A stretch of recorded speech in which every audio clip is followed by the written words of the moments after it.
Hello दोस्तों, मैं हूँ रुबैया मलिक और आप लोग सुन रहे हैं इश्क में दर्द भी है। इस कहानी में आगे क्या होने वाला है, आइए सुनते हैं।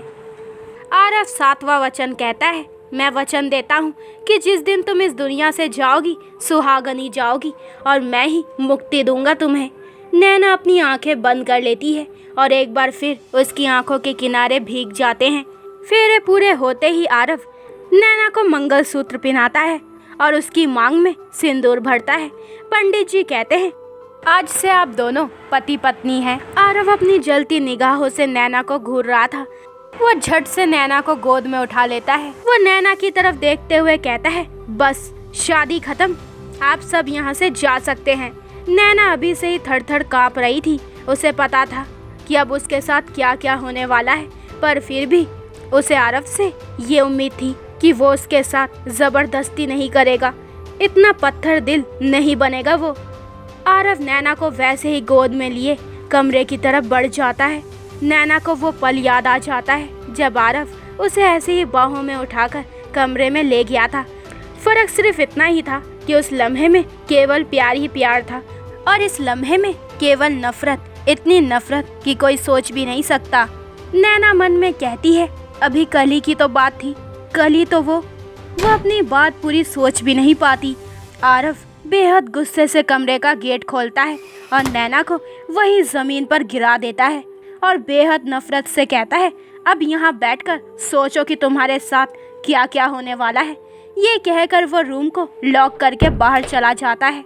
धीरे धीरे सभी लोग चले जाते हैं। मंडप वाले भी मंडप को खोलने लगते हैं। सब कुछ वैसा ही होता जा रहा था जैसे पहले था, लेकिन इस बीच दो जिंदगियां तबाह हो चुकी थी। एक तो नैना की, आरव धोखेबाजों के साथ क्या क्या करता है ये तो किसी से छिपा नहीं था, और दूसरी आरव की, प्यार तो उसने कर लिया पर प्यार पर भरोसा नहीं कर पाया। जब सारी सच्चाई उसके सामने आएगी तो क्या करेगा फिर आरव। दिन अपनी गति से बीत रहा था। आरव वहीं गार्डन पे बैठा शराब की बोतल को होठों से लगाए सामने रखे झूले को देख रहा था, जहां उसके और नैना के प्यार भरे लम्हे उसे नजर आ रहे थे। वो बहुत ज्यादा ही पी चुका था। वो रात तक वहीं बैठा रहता है। ना तो कल से नैना ने कुछ खाया था और ना ही आरव ने। पीछे से माधव आकर उसके कंधे पर हाथ रखता है। आरव जरा सा चेहरा घुमाकर उसकी तरफ देखता है, जैसे पूछ रहा हो कि क्या है। माधव कहता है, भाई आपने कल से कुछ नहीं खाया। आरव खड़ा होता है और माधव को अपने गले से लगाते हुए कहता है, मत कर इतनी फिक्र, अब फिक्र करने वालों से डर लगने लगा है। आरव को कितनी तकलीफ हो रही थी ये तो उसकी आवाज़ से पता चल रहा था। उसकी हालत देखकर माधव की आंखें भी नम हो जाती है। आरव ने खुद पर काबू पा लिया था और अपने दिल में हो रही तकलीफ को गुस्से का रूप दे दिया था, और वो दिल में बेहद नफरत लिए वो अपने कमरे की तरफ बढ़ जाता है। अंदर नैना दीवार से टेक लगाए घुटनों में अपना सिर देकर जमीन पर बैठी थी। ना उसने अपने गहने उतारे थे और ना ही एक बार भी खुद को आईने में देखा था। आरव दरवाज़ा खोलकर जैसे अंदर आता है तो शराब की बदबू पूरे कमरे में फैल जाती है। भले ही आरव ने बहुत शराब पी रखी थी, पर फिर भी वो पूरे होश में था। वो कोने में बैठी नैना को देखता है और दरवाज़ा अंदर से बंद कर देता है। नैना डर के मारे खुद में ही सिमटती जा रही थी, जो आरव ने भी महसूस कर लिया था। वो एक एक कदम चलता नैना के पास जाते हुए कहता है, दुल्हन सुहाग की सेज पर बैठी हुई अच्छी लगती है, कोने पर बैठी हुई नहीं। नैना डर के मारे और भी पीछे हो जाती है। उसका गला सूख गया था। आरव एकदम से उसके करीब बैठते हुए कहता है, डर लग रहा है? लगना भी चाहिए। अब से तुम्हारी लाइफ का कोई भी ऐसा पल नहीं होगा जिसमें तुम्हें डर ना लगे। नैना कोई जवाब नहीं देती और डर के मारे अपनी आंखें बंद कर लेती है। आरव एक झटके से उसको बाजू से पकड़कर खड़ा करता है और कमरे के बीचों बीच लेकर आता है। नैना की बाजू में बहुत दर्द हो रहा था, पर वो उफ तक नहीं करती, क्योंकि उसे पता था कि आरव उसकी एक नहीं सुनेगा। आरव बेहद गुस्से से उसका मुंह दबाकर कहता है, तुम इस नैना रॉय मेरी जिंदगी में आने से पहले ये तो पता कर लेती कि मैं धोखेबाजों के साथ क्या क्या करता हूँ। रहम नहीं करता मैं किसी पर, और तुमने तो मेरे फीलिंग्स के साथ खेलने की गलती की है, मजाक बनाया है मेरे प्यार का। नैना रोते हुए कहती है, नहीं, मैं मानती हूँ कि मैंने आपसे सच्चाई छिपाई है, पर मेरा प्यार। तभी कमरे में एक चटाक की आवाज़ आती है। उस आवाज़ से पूरा कमरा गूंज उठता है।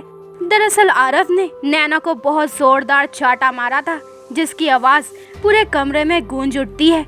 आरव उसका गला दबाते हुए कहता है, चुप, खबरदार, अपने गंदे मुंह से प्यार का नाम भी लिया तो तुम कितनी घटिया और गिरी हुई लड़की हो ये तो मैं देख ही चुका हूँ। अब तुम्हारी कही गई किसी भी बात पर मुझे भरोसा नहीं, तो अब तुम एक अच्छी बीवी की तरह अपना मुंह बंद रखोगी। और वो नैना को कमर से पकड़कर बिल्कुल अपने करीब कर लेता है और उसकी कमर को बहुत ही बुरी तरीके से मसलने लगता है। नैना उससे दूर होने की नाकामयाब कोशिश कर रही थी। उसके गोरे गाल पर आरव की उंगलियों के निशान साफ चमक रहे थे। धीरे धीरे आरव उसकी पूरी कमर को जकड़ लेता है और एक झटके से उसकी कमर पर बंधा हुआ कमरबंद खींच लेता है। उसने वो कमरबंद इतनी बुरी तरीके से खींचा कि नैना के कमर पर खरोंचें लग गई और दर्द की एक आह उसके मुंह से निकल गई। आरव उसके होठों पर उंगली फिराते हुए कहता है, हाँ, मुझे यही दर्द, यही चीखें सुनाई देनी चाहिए तुम्हारी। नैना आंसू भरी आंखों से उसकी तरफ देखती है। आरव अपनी पीठ में छिपाया हुआ चाकू निकालता है और नैना की गर्दन पर फिराने लगता है और वो कहता है, दिल तो कर रहा है कि अभी इसी वक्त ये चाकू तुम्हारे सीने में घोंप दूं, पर मैं ऐसा करूंगा नहीं।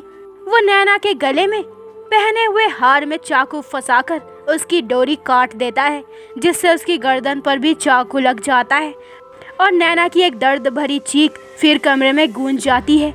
उसकी गर्दन से खून बहने लगता है, पर आरव को कोई फर्क नहीं पड़ रहा था। इसके बाद वो चाकू वहीं टेबल पर रख देता है। फिर एक एक करके नैना के पहने हुए गहने को नोच नोच कर निकाल देता है। हर उतरते गहने के साथ नैना के बदन पर चोट के निशान और नैना की चीख। जिस लम्हे में केवल प्यार ही प्यार होना चाहिए था, उस लम्हे में केवल दर्द ही दर्द था, बेहद दर्द।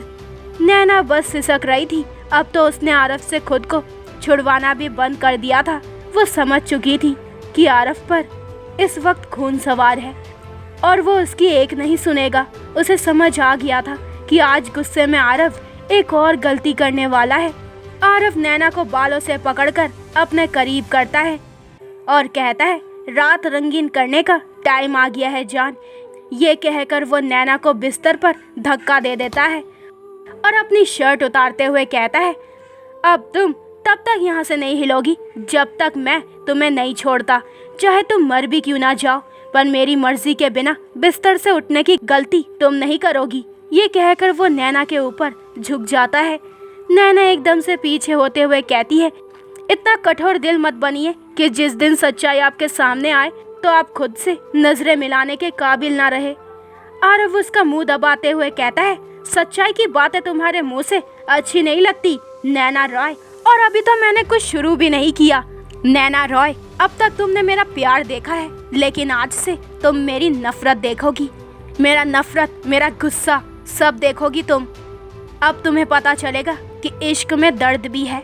ये कहकर वो बुरी तरीके से नैना का ब्लाउज फाड़ देता है, जिससे नैना चिल्ला पड़ती है और खुद को चादर से कवर करने की कोशिश करती है। आरव की कठोरता उस पर बढ़ती ही जा रही थी और नैना पूरी ताकत लगाकर उसका विरोध कर रही थी, पर आरव पर उसके आंसुओं का कोई असर नहीं हो रहा था। उसके सामने तो वो सब घूम रहा था, जो जो उसके परिवार के साथ हुआ वो सब घूम रहा था। उसको रॉय का अपनी माँ को थप्पड़ मारना याद आ जाता है। नैना जो खुद को छुड़वाने की कोशिश कर रही थी, तभी आरव एक चांटा मारता है उसके चेहरे पर, जिससे पूरे कमरे में आवाज़ गूंज जाती है। कुछ देर के लिए सब कुछ शांत हो गया था। जहाँ थोड़ी देर पहले नैना की चीखें सुनाई दे रही थी, वहाँ अब बस नैना की सिसकियाँ सुनाई दे रही थी। वो हार मान चुकी थी। कुछ ही देर में उसके बाकी बचे हुए कपड़े भी ज़मीन पर पड़े थे। तो दोस्तों, ये वाला एपिसोड यहीं पे ख़त्म होता है। अगले एपिसोड में जानेंगे कि इस कहानी में आगे क्या होने वाला है। क्या नैना का सच कभी आरव के सामने आ पाएगा और नैना कभी आरव को माफ़ कर पाएगी? तो आगे के एपिसोड और भी इंटरेस्टिंग होने वाले हैं। तो मेरे चैनल को जल्दी से सब्सक्राइब करें ताकि आपको मेरे न्यू एपिसोड के नोटिफिकेशन सबसे पहले मिल जाए। लाइक, शेयर करें और कमेंट करके मुझे ज़रूर बताएं कि आप लोगों को ये स्टोरी कैसी लग रही है। अपना ख्याल रखें। बाय दोस्तों।